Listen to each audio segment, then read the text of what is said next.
to the Video Game Town Hall Meeting podcast. I don't have to say the word town twice anymore. I am the mayor and host of this fine podcast, Jared Russo, and here with me and my trusty gavel is the vice mayor of Video Game Town. That's your job title this week, Grant Brunner. Oi, bruv. It's me, the vice mayor. Oi. Out of all the accents I can do, I can't do British. I can only do Dick Van Dyke Cockney. Yeah, that's about all I can do as well. Which is the funniest voice to do. Okay, Grant, so today I have set the agenda. Fine listeners, by listening, you are part of the council in the audience as we go through our docket. We are going to discuss our probably top 5 favorite games of the year so far, sort of halfway through 2025 game of the year watch. And then we're going to preview top 5 most anticipated, which is a good right in the middle of June kind of thing to do. Grant, how hard was this list to make? So Microsoft, we talked about this a bit, and we definitely make note of it on the website, is that Microsoft is currently under boycott from the BDS movement. And unfortunately, about half of the industry is owned by Microsoft. So it makes things complicated. And the way that we're trying to thread the needle is, not saying we can never talk about games that are published by Microsoft, developed by Microsoft Studios, things like that. But one, when we do, we try to make note that they're under boycott. And if you have the ability to do so, try not to buy or use their services. The other thing is, for something like GOTY or whatever, while they are under boycott, I don't feel good about doing any sort of like obviously it's not a big award, it's not like we're adding tons of prestige, but it doesn't feel good awarding them while they're under boycott from BDS. So I just had to remove some stuff that under different circumstances maybe would have been on my list. But other than that, I think it was a pretty good list. I feel good about my list. So this is a fascinating conversation because you and I are definitely on the side that no one should be supplying a government or its army with bombs or missiles to kill people. That seems bad. Mm-hmm. Yes. Okay. But do you think that, like, the QA tester within Bethesda, like, working on, like, the Oblivion remake, like, are we punishing him by not talking about Oblivion remake? Just as an example. No. So here's basically how it is. It's like, Microsoft is a megacorp. They make money, and part of that is they are providing services directly with the IDF to that potentially is being wielded towards genocidal purposes, and that has implications. And you can't, damage Microsoft's bottom line by being like, well, this doesn't count. The way you damage their bottom line in an attempt to make them change strategy is by not giving them money and encouraging other people to not give them money. So I think that is like an important thing to do. Like, lots of people will try to talk you out of boycotts, and the reason that they try to talk you out of boycotts is because boycotts can work. That doesn't mean that they work in under every scenario. Microsoft has already done some significant backpedaling and trying to like reframe things on like what their relationship is with the IDF and all of that stuff. And there's been a lot of activism. People have been losing their jobs because they've been unwilling to stay silent about Microsoft's relationship with IDF and genocide in Gaza. I think that it would be a disservice to not bring that up and to not let people decide for themselves where it is. I am not your boss. I can't tell you, the listener, what to do. But I don't feel good about supporting Microsoft. That's what I'll say. Well, the reason I asked is because I feel like a jerk because basically more than half of this list are all like Microsoft games, now that I'm thinking about it. It's really challenging because they own so many studios. Like, I love Double Fine. Double Fine has made some incredible games, and I'm not saying you're never allowed to talk about Double Fine, but I don't feel good about saying most thing looking forward to is Double Fine thing, because they're a Microsoft studio. Fuck me then. I'm not going to change this list last second because I also don't even Just for people to keep in mind is, right. hey maybe, don't give Microsoft money while they're under boycott. What is your number 5? Of GOTY so far, that's what we're on? Yeah. Old Skies. Now, this comes with a caveat is that I have not finished it, and I'm not even like really close to finishing it. So your mileage may vary, and of course these are all like kind of work in progress lists. We still have a long way to go towards GOTY, but I love what Jedi. They continue to make some incredible thinkers. They're, point-and-click adventure games, very much in the LucasArts mold. They keep putting it out. This art style is very different than what they've done in the past. And this is like a time traveler, like kind of almost like a detective stuff, because, you're the base premise is you're somebody who facilitates people going back in time to experience things and do stuff in the past, and then somebody goes rogue and you have to kind of track them down. I think it's a really solid effort. It's been reviewing pretty well. I'm playing it on my Switch 2. It is not a Switch 2 like built game, so it's a Switch 1 game, but it's also available on PC. So check it out. Old Sky's a great point-and-click adventure game from Watch Jedi Games. Old Skies, it is listed here because I see it every time I look and I see like Game Pass, and it's like what's new on Game Pass. It's that image of that woman with her arm being green. Mm-hmm. Yeah. She's the main character. A poignant story of love and loss, building a strong mystery with memorable characters. Yeah, that's a little bit of a weird way to put it, but it's a great game. My number 5 is Nubby's Number Factory. I don't even know what the fuck that is. This is the Peggle, but made in a weird 90s computer by a guy who works at Adult Swim. Okay, that sounds cool. I remember sharing a video with you about this. Yeah, now that you say that, I do remember. I have now. Okay, it's from Mogbog Blog on itch.io. Yes, it is just like a fantastic little $5 game. I bought it on my Steam Deck. I got to use the trackpad to control shooting your Peggle balls, for lack of a better term. And the art is just super weird. It's like when you watch SpongeBob and they'll cut to like live action, or super weird, gross out like zoom ins on people. It's like that kind of vibe where you're like, what is this? And it's all about just like shooting your little balls and having them bounce on pegs and multipliers and weird power-ups that feature goo or noodles or goodles, tentacles, and it's just like all this like nonsense. It's so hard to describe the art style, but it is fascinating because it's like the creator's face spinning like the Bill Nye head at the beginning where all like the things are flying around. It's like Bill. So it's a nightmare to look at, and I say that complimentary. Yes, that's absolutely correct. My number 4 is Date Everything, a game you and we dipped our toes into. Recording this, I guess it was like about 2 weeks ago. We streamed an hour of it, and the VOD's up. You can check it out on our YouTube page, or you can check it out on videogame.town.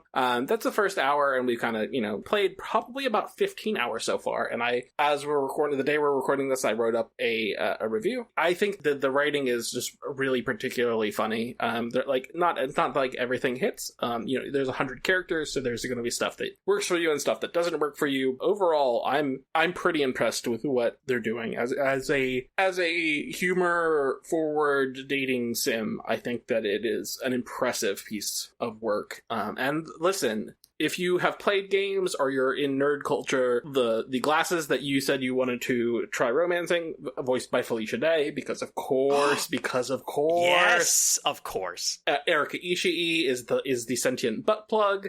Like Steve Blum, Ali Hills, a lot of BioWare voice actors have been in there that I saw. Good. Ali Hillis is Liara.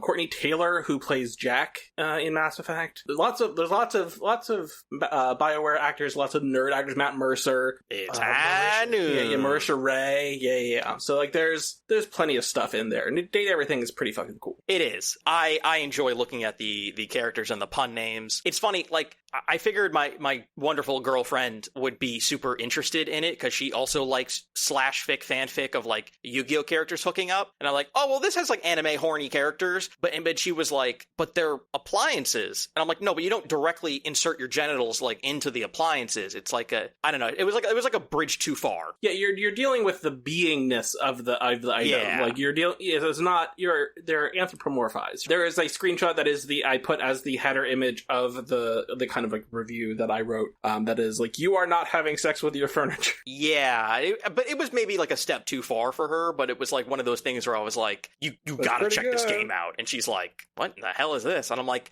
you're a hypocrite because you literally have Yugi and what's his nuts, making out or whatever. It is adult. There are like, it talks about some like pretty like uncomfortable themes, like people who have trauma and things like that. And obviously they talk very frankly about sex, but it's not pornographic. They're not showing you doing it. Like like you're not visualizing you doing it with these characters, but they will talk about doing it. They will say like, oh, we're doing this stuff, and hey, I really like having sex with you, blah blah blah blah blah. But it's not porn. It's just an adult dating game. Yeah, go to Steam if you want your smut, you perverts. I literally said that in the review. You're gonna have to Gooners have to go elsewhere, and where they go, Steam. That's right. All right, so here comes the 1, 2, 3 punch, where the next 3 games on my list are all made by a corporation that you should not be giving your money to.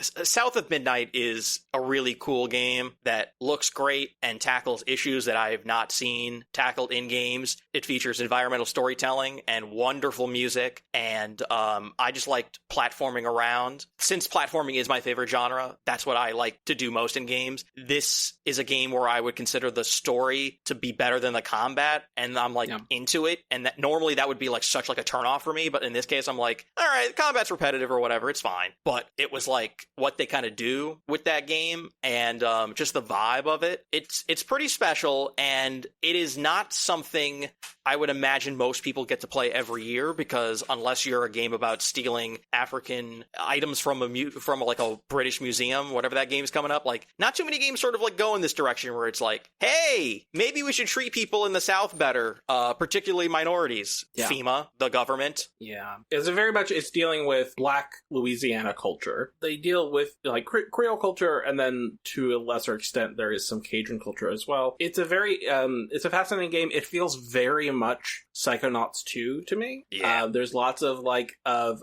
not only like are you're jumping and running and you use like a magic ability, but also like the thematic stuff very much feels like what if it was Psychonauts 2 but set in like a Black Louisiana community. It's like if they mixed Psychonauts and Voodoo Vince. Yeah, a little bit. What's your number 3? My number 3, Lost Records Bloom and Rage. So this is the game from Don't Nod that is very much them doing Life is Strange, but they have left the Life is Strange games behind because that is owned by Square Enix, and is broadly developed by a different company now. But they are the people who gave us Life is Strange and Life is Strange 2.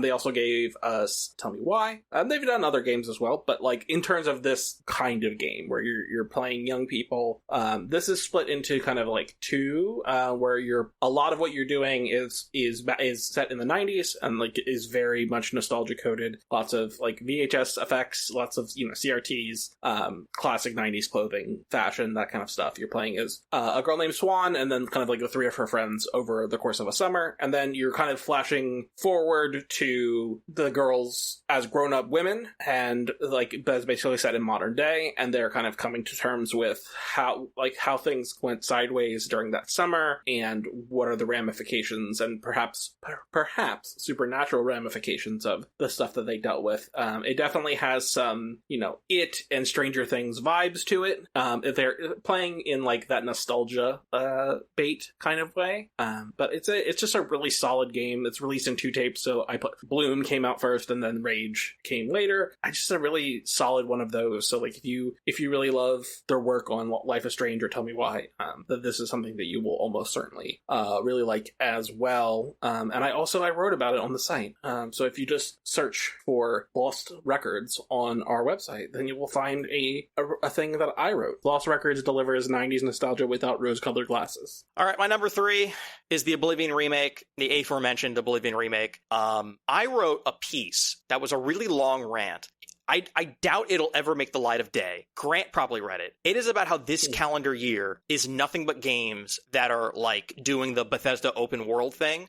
Avowed, Atomfall, Outer Worlds 2 is coming out, Oblivion remake. Like, there's a ton of these things now, and I think they're all better than Skyrim. Replaying through Oblivion, I enjoy it better than Skyrim. I think Skyrim is overrated and does not hold up. Fair. But Oblivion remake does hold up. I think that like lots of people, because it was kind of this breakout hit, where like so many people played Skyrim, which is not to say that the previous one, Elder Scrolls games, didn't have a significant foothold, but certainly Skyrim outsold those by a lot. Is very much like the go-to game when people are talking about Elder Scrolls, and I think that there has been something of an Oblivion renaissance. Even before this remake came out, I think there was like a growing number of people being like, actually, Oblivion's better than you remember, and then there's just never been like it's never stopped from the Morrowind people of like, Morrowind's actually the most ambitious RPG that's ever existed, and all this other bullshit is just watering it down. It is inevitable that it seems like every game to ever come out that does its weird, super niche thing over time becomes more accessible and more like casual friendly, and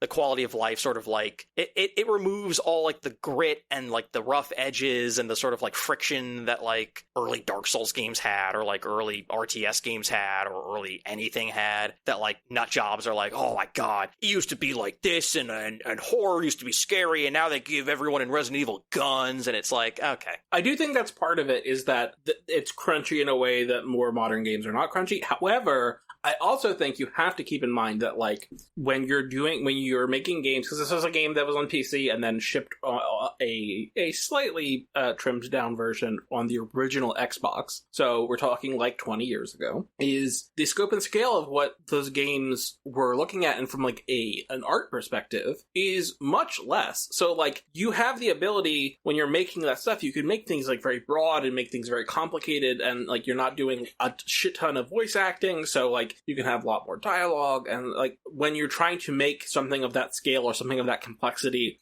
in a modern game, it costs like $1 bajillion to do, because like, the production values are so much higher now, basically like not feasible from a raw dollar perspective to make something as complicated as Morrowind. Well, here's what I'll say about Oblivion Remake is, combat got improved, looks great, UI got cleaned up, leveling is made a little easier, simpler. I had a great time Performance going through. is still not great.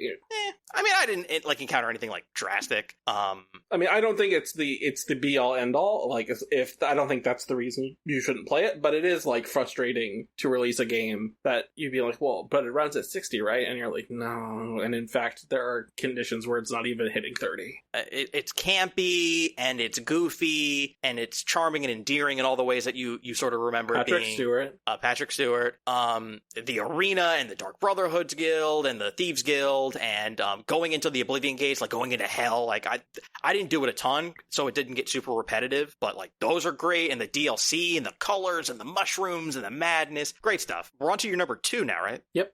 The Root Trees are dead. This is a game that really is. I don't know. It's like they made a game that's targeted directly at me. It is a game where it's a detective puzzle solving game. It definitely has, it is adjacent to something like a Her Story or something like an Obra Dinn, where you're puzzle solving. You're trying to figure out the solution for what is really happening, but it is through the lens of, one, it's the 90s, so you're using a 90s computer. And the graphics, I would say, are very much like evocative of that like multimedia era in the 90s, where it's like PC games, but also like the 3DO and the CDI and like that kind of look. Even though it's obviously like it's much higher resolution and much higher quality, blah blah blah. It is evoking that era. And you're doing genealogy, which is something that like I have a pretty strong passion for. It starts out, I don't want to blow anyone's mind, but the Root Tree family, or at least the root trees that you're talking about, died, and you're trying to figure out the family tree, and like there's secrets and stuff. I'm like, okay, well, these people died, and like this guy was the CEO of the company, of like the Root Tree company, so like, well, what the fuck happened, and like what are all these other things adjacent to them? The deaths aren't really like part of the mystery. Like, they just die from like a plane crash. It's not like, I don't want to blow anyone's mind, but like, it's not like that isn't, you're not trying to figure out like why they died. It's you're trying to figure out other stuff around them. Like, they just died in a freak accident, but that kind of sets the stage for the rest of the game, and it's really well executed. It is a superb game. I played it with my wife. We both really loved it. It's one of those things where it's like, oh, are we gonna watch something, or are we gonna spend 3 hours doing freaky searches on our 1990s computer? I gotta get to this, dude. This seems like something I would absolutely love, and I really like Return of the Obra Dinn. It's on my wish list. I could play it on my Steam Deck. I might get to it this summer. Yeah. Man, I want to play this. Number 2, Doom the Dark Ages. I wrote a review. It's the best modern Doom game. A ton of fun. Awesome, super heavy metal is so up my alley. It's my aesthetic. And I ended up 100%ing the game and getting all the achievements by accident. Like, I kind of was just going through all the levels, levels, and then at the end I was like, oh, I did everything. Oh, and I just uninstalled it, and I was like, wow, that was satisfying. Yeah, and also you wrote up you wrote up your review. If you go to videogame.town and search for Doom, yes, it's right there. The article is titled "Doom: The Dark Ages is the closest I'll get to a new Halo campaign."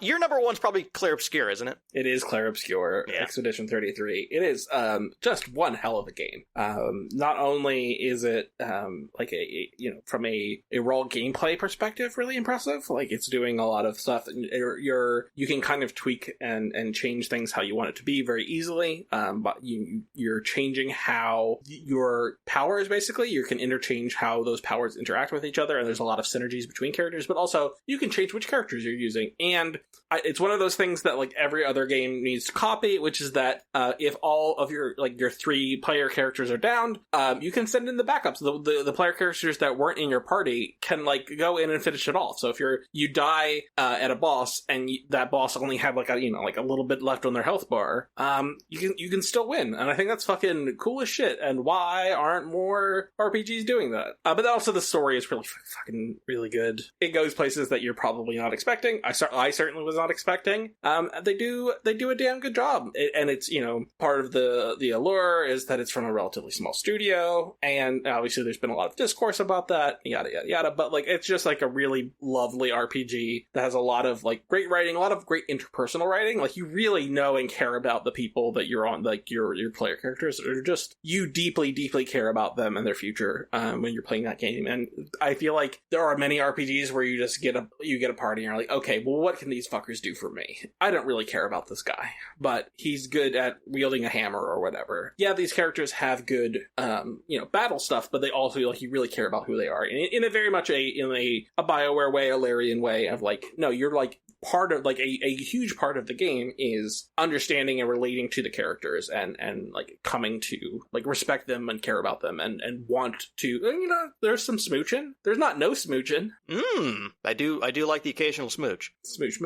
The reason this wasn't my number 5 is I figured it would be your 1, and I figured it would be talked about, so I moved Nubby's Number Factory over it for number 5, Fair. Like intentionally. You gotta go back. They went in and they tweaked the difficulty. If you were having really problems with parrying in like the easiest mode, which you can toggle at any point, you can go from like the easiest mode to the normal to hard, kind of as you wish. So if you're still having trouble with the parrying on the easiest mode, they widened the windows by 40%, which should make that much easier to accomplish. So if you were having parrying problems, go back to Clair Obscur. It's fucking good as shit. It is really good. I need to get back to it, but like the next 2 months, I'm basically going to be like away from my apartment. So it's going to be a lot of like handheld backlog stuff for me and catching up on like movies and TV. So we will see how that gels with the website. Yeah, I also bet that would be a great Switch 2 game. Like if I guess you could play it on your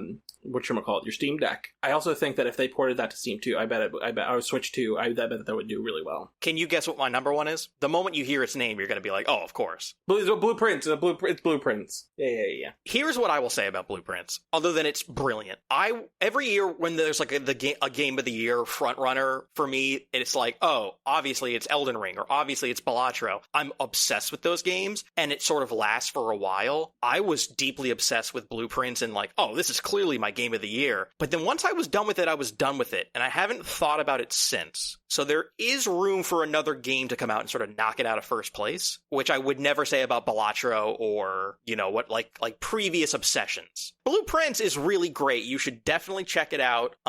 It is just a brilliant little roguelike puzzle exploration story adventure thing. Well, here's the thing that broke me is I had taken a pause because Clair Obscur came out and I was totally enthralled. And I'm like, should I go back?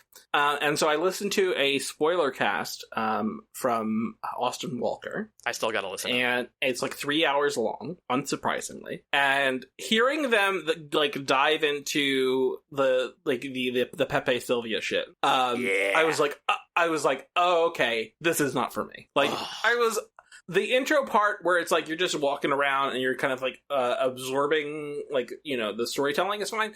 And then the more they talk about like, actually the secrets are hidden everywhere. You like, if you dive into the painting, then you'll see the secrets, man. The Illuminati. Grant, every room has 2 pictures, and there's a letter missing between them, and then each room has a letter that spells out words. And then if you look at the chart of the rooms, it's like a chessboard, and then you find a chessboard, and there are chess pieces in the rooms, and you can make. Oh my god, dude! I turned into a serial killer, or someone trying to find a serial killer. More specifically, it was Zodiac. It was me being, I gotta find the Zodiac killer, and then I gotta go through his fucking notes and look at those goddamn symbols, and then, oh my god, there are patterns with yeah, that was me. Is the biggest contribution to culture that Always Sunny has ever done is give us a word to say like you're unhinged and trying to put things together on a board with red string by just being able to shorthand it to Pepe Sylvia. Pepe Sylvia, him misreading Pennsylvania because Charlie doesn't know how to read. Yeah, but that's all the letters are being sent to. That is their, like, Drake is very successful, but his one contribution to culture is the Hotline Bling meme. I think they've been going for like 20 seasons, but Pepe Sylvia is their contribution to culture. Yeah, so I will say that the unfortunate game that gets caught in the crosshairs of when we're recording this is Death Stranding 2. Because when we release this episode, it will have already released.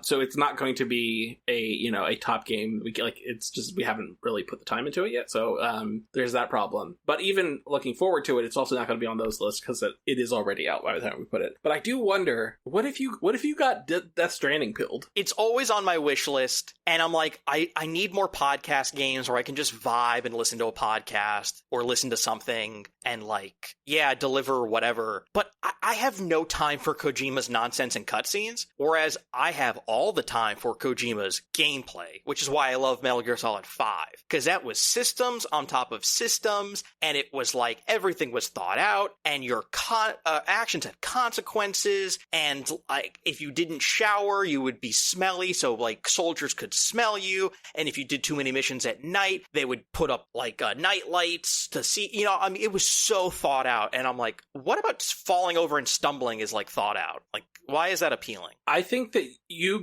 saying like I love systems and then poo-pooing Death Stranding is hilarious because that game is systems on systems on systems. Let me caveat that by saying you can have too many systems on top of systems, and that's my problem with the Neo games, which are Souls-like that have too many mechanics, and it's like you guys are overdoing it. So like, there's a limit. I think that there's lots of systems in place. And I just think that there is something. I think that, well, one, there's thematic stuff that I find really appealing about Death Stranding, but I also think that there's like gameplay stuff that I find appealing, which is that like it feels good to like, oh, I found this delivery that was abandoned by someone. They got like attacked. And being like, I'm gonna fucking help you, dude. Like, I'm gonna finish your journey for you. And taking it and delivering it to who it needs to be. And obviously, like, it is the most difficult, and I can't say for 2, but I imagine it's the same for 2. It's the most difficult early on when you have fewer things to deal with the environment. But then, like, as you play, you're like, oh no, okay, well, now I have a fucking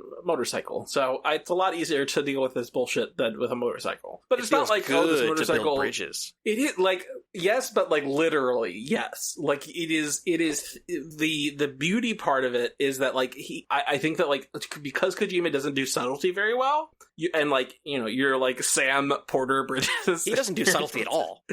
No, that's what I'm saying. It's like he doesn't do subtlety. So, like, because that's on the surface, that's the text, like, the subtext, like, is somehow, like, stronger. Because it's like, you're building bridges, but, like, no, literally you're building bridges. It is like a pro-society game. It's a game where it's like, no, we need, like, to work together and, like, we use our communal resources. Like, it's weirdly, like, a game that is kind of, like, not necessarily pro-communist in terms of, like, a Marxist reading, although you certainly could do a Marxist reading on it. Like, communalist is what I mean. Not, like, necessarily, like the Marxist, economic ideas. He just sounds like he just likes Infrastructure Week a lot. Well.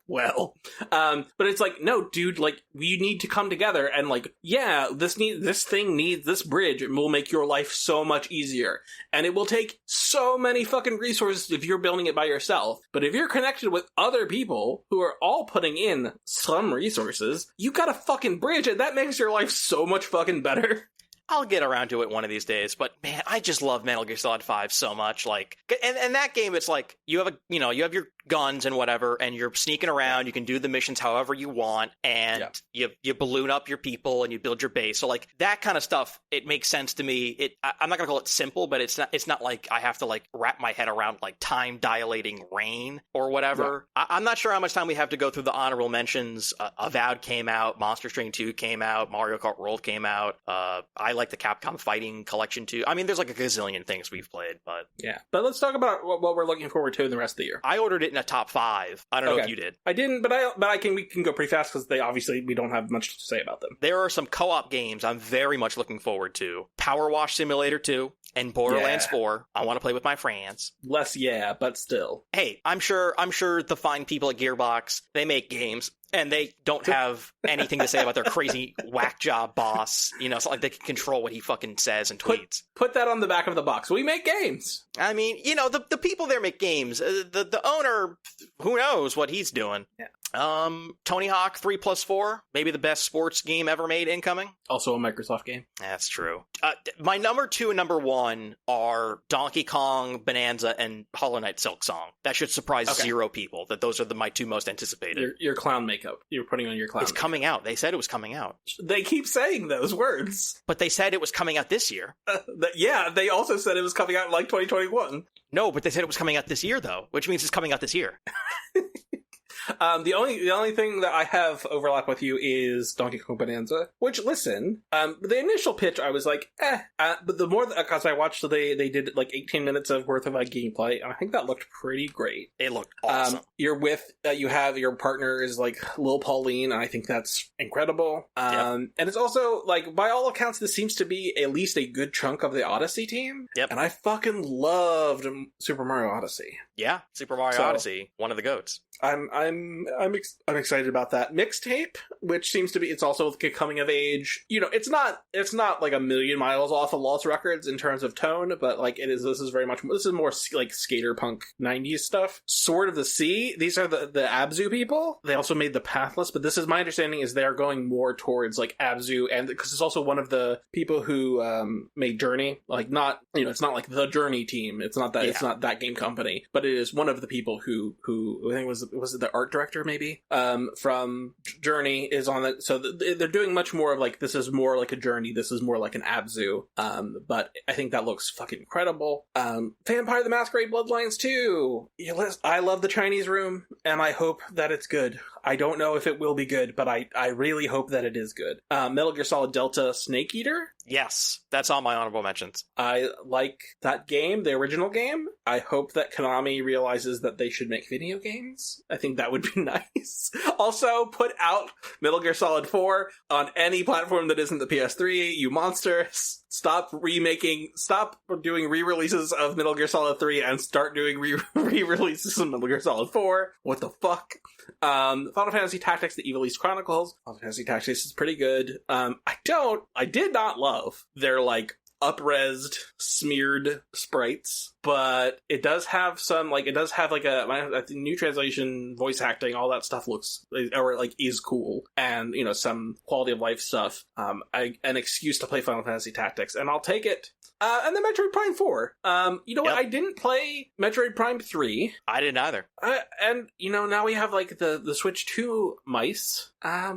Maybe it'll be great. It is so it was announced in 2017, hilariously. Lol. It was announced the year the Switch 1 was, and then it's been rebooted since then. It's now being developed by Retro. But I hope it's good. Nintendo generally is pretty good about being like, if it's bad, we're not gonna fucking release it. Wait, so you're telling me that you believe then that that's coming out this year, but you won't believe the Silksong devs? Oh yeah, no, I believe Nintendo being like, it's coming out much more than wow, Silksong being like, hater. Also, the way that they've dealt with Silk Song during Naughty 3 is hilarious. It is the worst way to ever deal with a video game I've ever seen in my entire life. Those people need to be taught so many goddamn hard lessons, but starting with like a big slap in the face, like, you stupid idiots. Oh my god. Yeah, Metroid was on my honorable mentions. The new Shinobi is on my honorable mention. Hell Is Us, I'm interested in. Outer Worlds 2 I will play, and Terminator 2D, they're making a Terminator 2 game 34 years after the original. God, but why can't we have a Telltale style Terminator game? And also, why can't we have Terminator the Sarah Connor Chronicles be that setting? Like, that's what I want. That's what I want more. That's what my heart wants. That, because those movies don't make money anymore, so they have to go back to, like, the ones that did. Yeah, but Terminator Sarah Connor Chronicles is really good. It's arguably, like, obviously, like, Terminator 2 are really, really, really, really fantastic. But arguably the thing that I care the most about is Terminator the Sarah Connor Chronicles. Are you ready for a quiz? I am ready for a quiz. Here we go. Here's my first quiz for you. Mm-hmm. It is called For me. Troy Baker or No Baker. Mm-hmm. I'm guessing you can assume what this premise is. Is Troy Baker here in this game doing a voice? That is correct. And the answer is, like, if it was released after, like, 2005, then the answer is yes. I had a really fun time going through his list of credits. I mean, there's a ton of stuff that I never would have imagined he was in, and then there's a lot of things where it's like, oh yeah, that's right, he was the cowboy in Mortal Kombat X, or like, oh yeah, he was, you know, this person in Saints Row or whatever. I mean, like, there's like things that I remember him being in, but then there's a lot of stuff I did not. I want to be on record here that I went to Wikipedia, I typed in Troy Baker, but I only clicked on his face. I want to look at his face. I have not read the rest of his Wikipedia page. All right. I have so many listed here. We're not going to get through all these, but okay. Here's some good ones.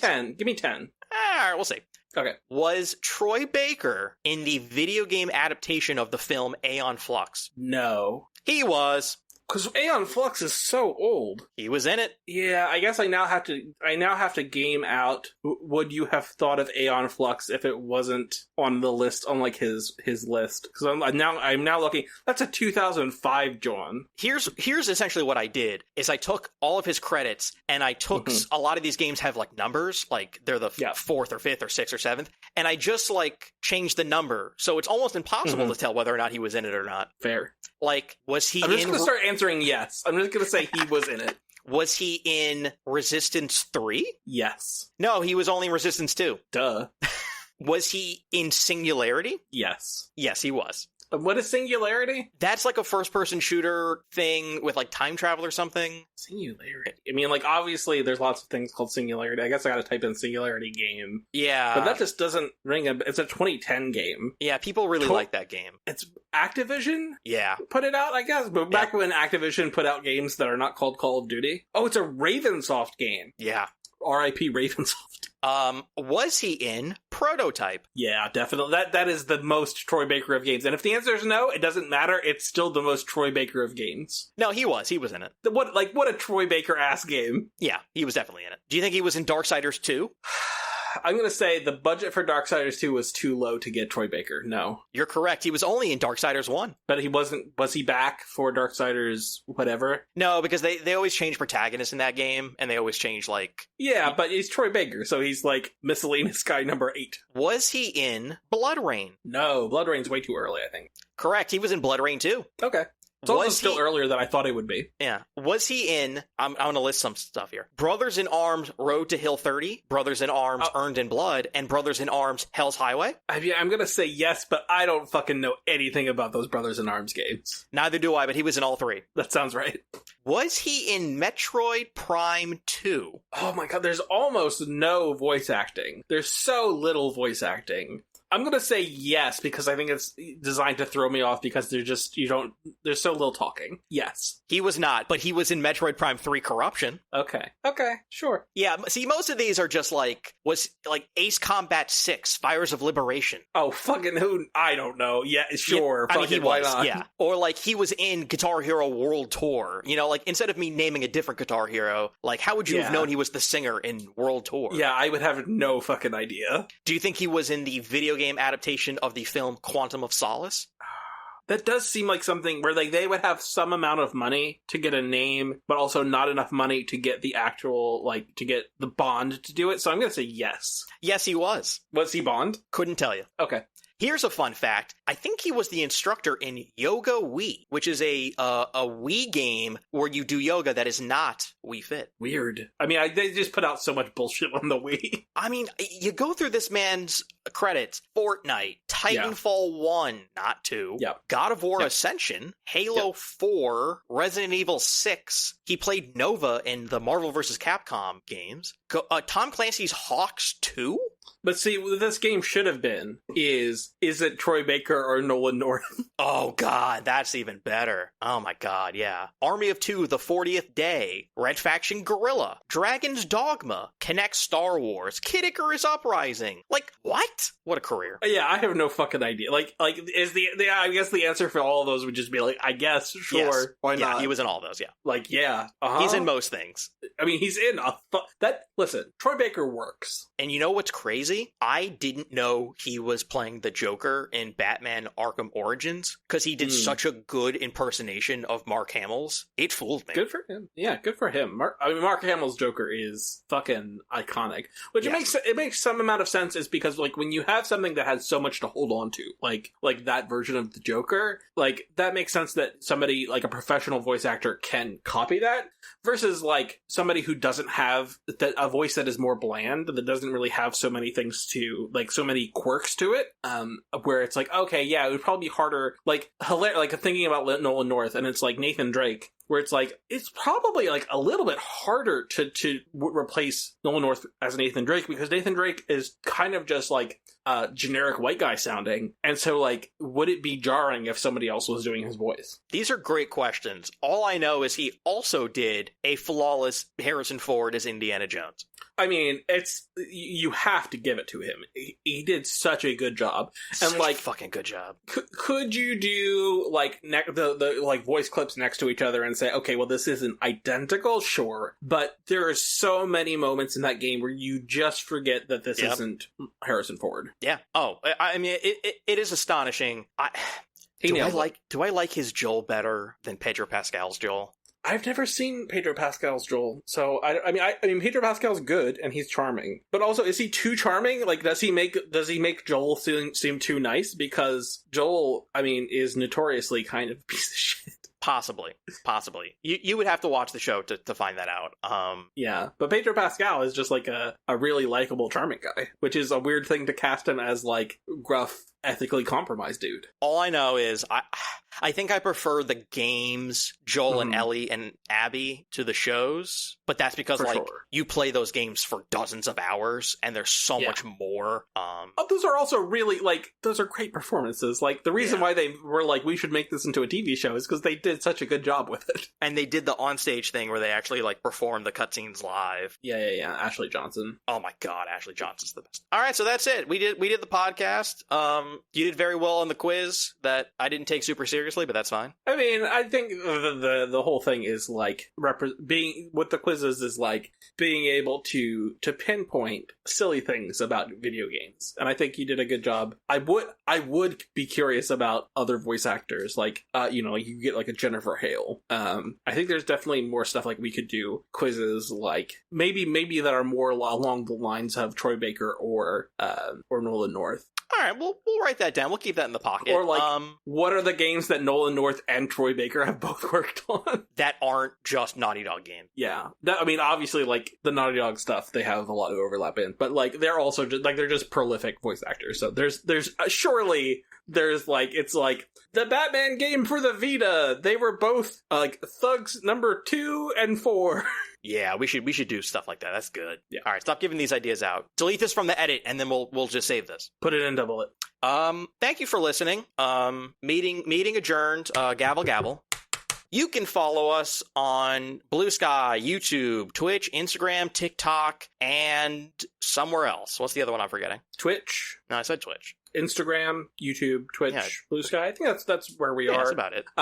If you don't want to do searching, you can just go to videogame.town. All of our socials are available right there, and including a little podcast link, which I would encourage you, if you like this podcast, please go to your podcatcher of choice and rate us 5 stars. Give us a review. When you do that, it means more people will be able to find us, which will allow us to do podcasts podcasts and streams and our website and all that good stuff. When more people see it, that gives us more ability to do that and invite more people on. So please, please, please rate and review. Hit that bell on YouTube if you like. But yeah, no, videogame.town. Like, comment, and subscribe. I don't know if the podcast industry will move to the YouTube model of no more 1 to 5 stars, of just plus or thumbs up, thumbs down. I feel like they should go there. Because, like, who's listening to a 3-star podcast? I've listened to some 3-star podcasts in my time, let me tell you, Jared. Why would you do that? Because it will be like, here's a topic that you care about a lot, and also this is like the year 2007, and there aren't that many podcasts. Life's too short to listen to 3-star podcasts, is all I'm saying. In the year 2025, Jared. Yeah. But not the year 2006 or whatever. We can't go into a time machine and go back and correct those mistakes. Right, but I existed then, and I was listening to 3-star podcasts. I don't even think I was looking at the ratings, but I was listening back in like 2008 was when I really started. I started podcasting in 2005 because I'm an old man. Wow. Well, if you want to help us pay for our healthcare, check out videogame.town, and I'm on social media everywhere at Jared Russo. And Grant Bruner, would you like to plug anything before we end? Yeah, you can find me on Blue Sky. I'm grant.videogame.town on Blue Sky. Well, thank you for swinging by. Have a great rest of your evening, residents of Video Game Town. Adjourned. Bye-bye. Bye-bye.